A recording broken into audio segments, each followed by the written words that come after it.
E hoje nós vamos falar aí sobre uma empresa do setor alimentício e sobre os resultados do terceiro trimestre de 2023 desta empresa. Por que do terceiro trimestre? Normalmente as empresas que têm alguma ligação com agro, em sua maioria, elas trabalham ali com um período de resultados um pouco diferente, né, das outras empresas. Normalmente os resultados dela é interligado ali com o começo e o final da safra. Com isso, né, os resultados são desencontrados. Agora, né, dia 31, as empresas vão começar a entregar os resultados do quarto trimestre de 2023. Já essa empresa que a gente vai falar, que é a empresa Camil, ela vai entregar aí os resultados agora, né, na verdade entregou dia 11 de janeiro, os resultados referentes ao terceiro trimestre de 2023. E por falar em resultados, se a gente observar aqui, a gente vai conseguir ver que o resultado foi aqui no dia 11 de janeiro da Camil e os resultados do quarto trimestre de 2023 pelas demais empresas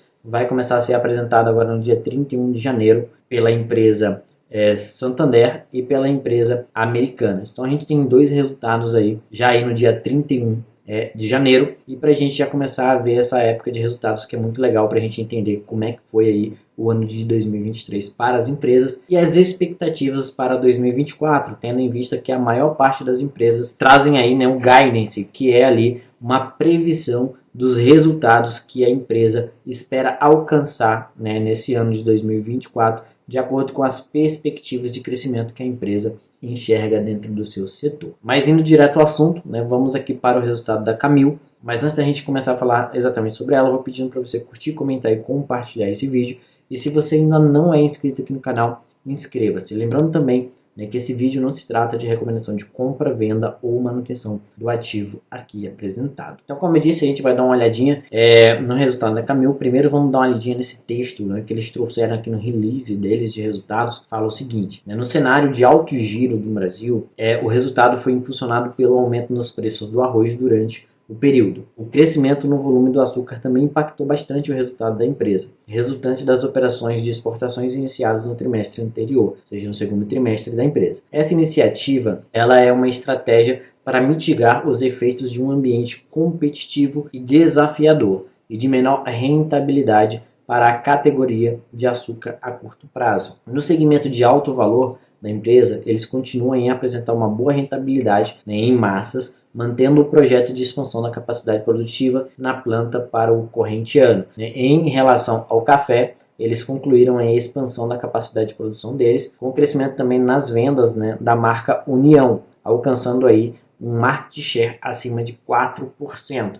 Um market share de 4% dentro desse setor alimentício é algo muito grande, porque é um setor muito competitivo, tem muitas empresas, né, nas regiões principalmente de São Paulo e do Rio de Janeiro ali. A Mabel, no segmento de biscoitos, eles seguem com um plano de aprimoramento na rentabilidade das vendas. Como eu falei sobre o resultado deles serem diferentes, se a gente dá uma subidinha aqui em cima, a gente vai conseguir entender isso. Esse resultado do terceiro trimestre deles compreende o período entre setembro de 2023 e novembro de 2023. Então, o quarto trimestre deles vai ser dezembro, janeiro e fevereiro. Então, lá em abril, quando as empresas estiverem apresentando o primeiro trimestre de 2024, a Camil vai estar apresentando aí seu quarto trimestre de 2023. Indo aqui, né, para o documento de apresentação do resultado da empresa, a gente observa que eles tiveram aí 3 bilhões de reais em receita líquida, né, um recorde para a empresa, com um crescimento de 15% comparando, né, o ano contra ano, ou seja, 2023 contra o mesmo período de 2022, e um crescimento de 3,1% trimestre contra trimestre, ou seja,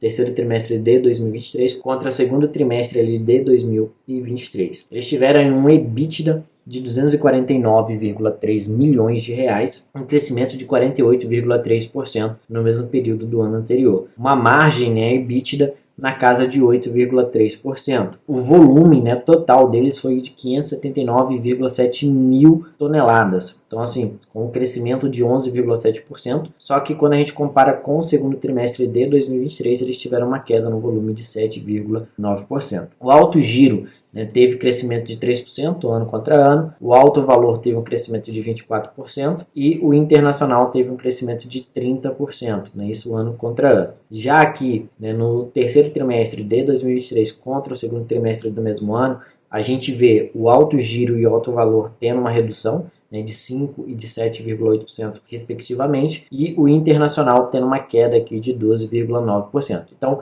em relação a 2022, eles estão melhores, mas em relação ao trimestre anterior da empresa do mesmo ano de 2023, eles tiveram piora aí nos seus resultados. Descendo aqui, a gente consegue ver aí a evolução dos volumes, né, versus o preço líquido. Então a gente vê aqui que o volume ele vem se mantendo aqui estável, né, voltou aqui aos patamares lá do terceiro trimestre de 2022, com um pouquinho de crescimento, né, tá bem maior que o quarto trimestre de 2022, mas ele vem seguindo uma média aqui na casa de 350 mil toneladas. Quando a gente olha para o preço líquido, né, o preço líquido dos produtos vem crescendo, e a gente quando vai no supermercado, a gente acaba sentindo isso. A gente vai observar que o macarrão tá mais caro, principalmente, né, por exemplo, que é a parte de massas, arroz está muito mais caro, principalmente agora no mês de janeiro, arroz subiu muito, né, já com a previsão de uma piora nas safras das empresas do agronegócio, então pode ser que a gente veja, né, um quarto trimestre para a Camil aí um pouco melhor em relação ao preço, mas pode ser que tenha uma queda no volume,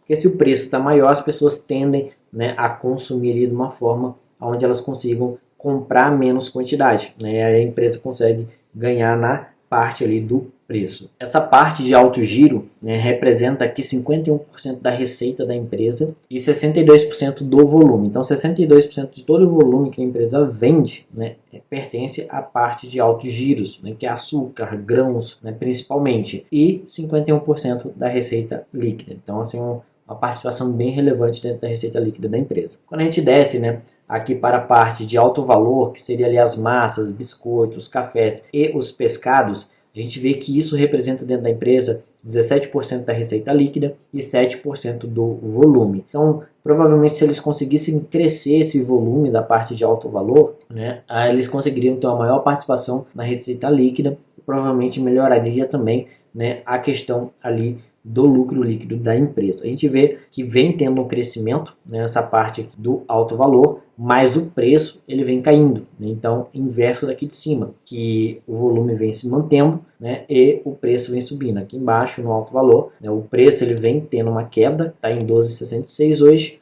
por quilo, e o volume ele vem tendo um certo crescimento aqui, mais claro, sendo menor que o primeiro trimestre de 2023. Quando a gente desce aqui para a parte internacional, a gente vê que a parte internacional tem uma volatilidade muito grande no preço médio por quilo, né, de mercadoria. Então a gente vê aqui que está maior do que o período lá de 2021, de 2022, né, mas já chegou aqui a um pico de 5,42 no terceiro trimestre de 2022 e hoje está em 5,40 no terceiro trimestre de 2023. Essa parte aqui internacional representa 31% do volume e 32% da receita líquida. Então o internacional é algo bem representativo dentro do resultado da empresa também. Quando a gente vai para os destaques financeiros da empresa, a gente consegue observar aqui algumas coisas importantes, que é o que? A receita líquida ela foi crescente, né, com um crescimento aí de 15,5%.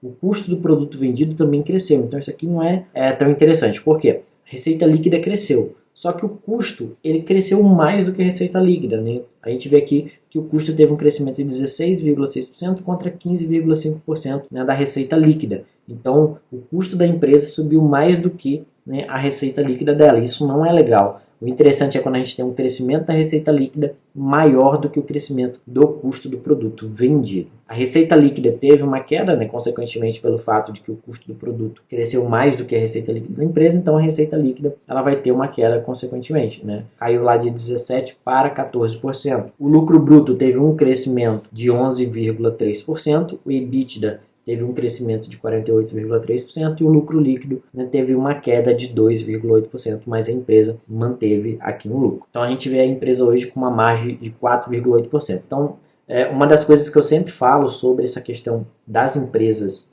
que trabalham nessa parte alimentícia é a questão da margem. É muito parecido ali com o varejo. Quase sempre vai ter uma margem abaixo de 10%, variando sempre ali na casa de 2%, 3%, 5%. Então assim, eu acho uma margem muito apertada, o que torna a empresa ali, né, um pouco perigosa em relação a um escorregão, ela está no prejuízo. Então, comparando a empresa aqui, né, terceiro trimestre de 2023 contra o terceiro trimestre de 2022, a gente vê uma empresa, né, com os números um pouquinho piores. Melhorou na questão da receita líquida, né, mas a gente vê aqui o custo do produto vendido batendo um pouco na empresa e diminuindo aqui a margem líquida lá no final, do que é o lucro líquido. Quando a gente compara o terceiro trimestre de 2023 contra o segundo trimestre do mesmo ano, a gente já vê aqui, né, números um pouco melhores. Receita líquida crescente, na 3,1%, custo do produto vendido ainda um pouco maior, né, do que a receita líquida, cresceu 3,6%. Então a gente vê aqui, né, o SGIA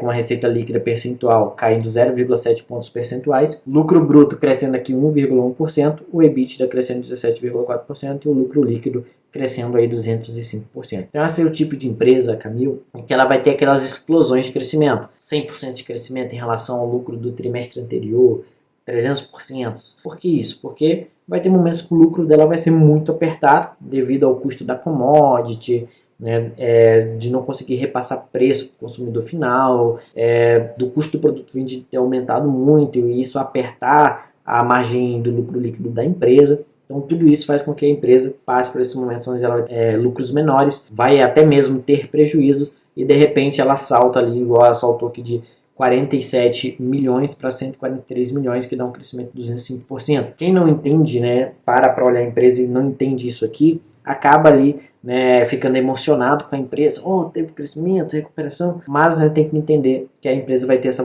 volatilidade, principalmente por trabalhar aí com commodities, então é super natural. Descendo mais um pouco aqui, a gente vai ver sobre o endividamento, né? O endividamento da empresa também é algo que, pelo menos na minha perspectiva, preocupa um pouco. É uma dívida hoje que está aí na casa de 5 bilhões de reais, então é uma dívida alta, sendo que desses 5 bi, no curto prazo aqui a gente tem 2 bilhões e no longo prazo a gente tem 3 bilhões. Então a gente vê que quando a gente compara o terceiro trimestre de 2023 com o segundo trimestre de 2022, a gente vê um crescimento muito grande da dívida, né? Um total aqui de crescimento de 40% na dívida da empresa. E quando a gente olha para a dívida líquida, né, a gente vê que eles têm aqui caixas e equivalentes de caixas de 1,5 bilhões, o que faz com que eles fiquem com uma dívida líquida na casa de 3,5 bilhões, né, tendo aí uma dívida líquida por EBITDA de 4,3 vezes. Eu acho, né, para a Camil, para a empresa, essa dívida é um pouquinho alta, né? A gente vê aqui que os covenants deles são anuais, né? Então o próximo covenant deles é daqui um período ainda, então eles têm um tempo aí para conseguir, né, regularizar isso aí. A gente vê que veio subindo muito nessa relação dívida líquida para o EBITDA da empresa. A gente vê que saiu lá de terceiro trimestre de 2022 de 2,8 vezes, né, para agora no terceiro trimestre de 2023 para 4,3 vezes. Pode ser que agora, com a redução da Selic, né, isso acabe ajudando a empresa um pouquinho em relação a essa dívida, mas eu ainda acho essa dívida um pouco alta, né, e um pouco preocupante. Então é um ponto de atenção aqui que o investidor tem que ter quando vai olhar para a Camil. A gente dando uma olhada aqui no site de análise de ações, né, nas ações da empresa, a gente vê que as ações da empresa hoje estão sendo negociadas próximo a R$ 9,00, né, uma valorização aí de 14% nos últimos 12 meses e uma valorização aí no último mês de 7,22%.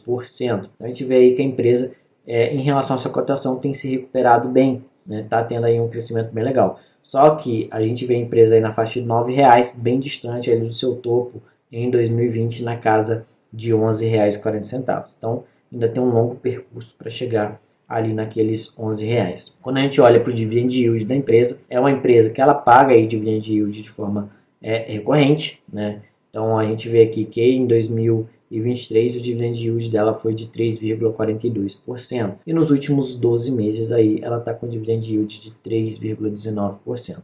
Quando a gente olha para o PL da empresa, ela está com PL aí de 6,46 hoje. A média do PL dela aqui na casa dos 6 mesmo, 6,7 ali é a média do PL dela. Lucro por ação aqui hoje é de 1,38. Esse lucro por ação ele vem crescendo, né, ao longo do tempo aí. 2022 aqui teve uma piora, mas no geral ele vem crescendo aqui ao longo do tempo. Então a gente vê aí uma empresa que tem crescimento na receita nos últimos 5 anos, tem crescimento nos lucros nos últimos 5 anos, né? Tem mostrado uma margem até legal, 5, 6% ali. A gente vê aqui que a empresa ela tem tido um crescimento na receita líquida muito grande, né? Só que o lucro líquido não vem acompanhando esse crescimento da receita líquida. E isso vem acontecendo principalmente pelo quê? Quando a gente olha ali nos resultados PowerPoint dela, pelo crescimento aqui, né, do custo do produto vendido. Se o meu custo de produção é maior, consequentemente o meu lucro líquido ele vai diminuir. Então, mesmo que ela aumente aqui, né, a receita líquida, o lucro líquido não vai conseguir acompanhar caso ela não consiga, né, controlar esse custo. E quando se trabalha com commodities, é muito difícil controlar esse custo. A gente também compara aqui o ROI dela, um ROI até interessante, na casa aqui de 14%, 12%, né, e uma margem líquida aqui na casa de 5%, como eu disse para vocês. A dívida eu já comentei para vocês, então, assim, é uma empresa interessante, é um produto de consumo básico, então, independente da crise, as pessoas vão precisar consumir, mas tem aquela questão que, dependendo da crise, as pessoas acabam consumindo em menor quantidade, né, como eles têm esse portfólio diversificado, onde eles têm os produtos de alto valor ali e os produtos de alto giro, os produtos de alto giro, arroz, os grãos em geral, normalmente as pessoas não param de consumir independente da crise.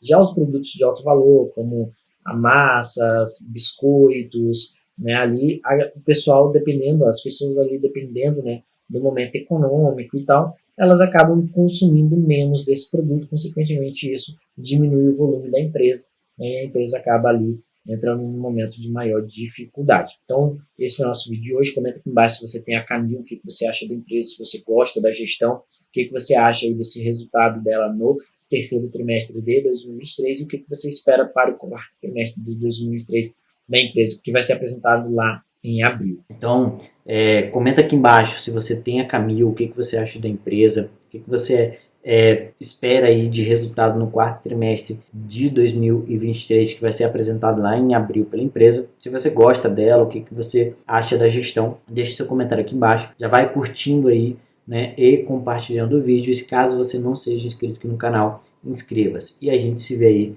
no vídeo, tá? E a gente se vê aí no próximo vídeo. Tchau, tchau.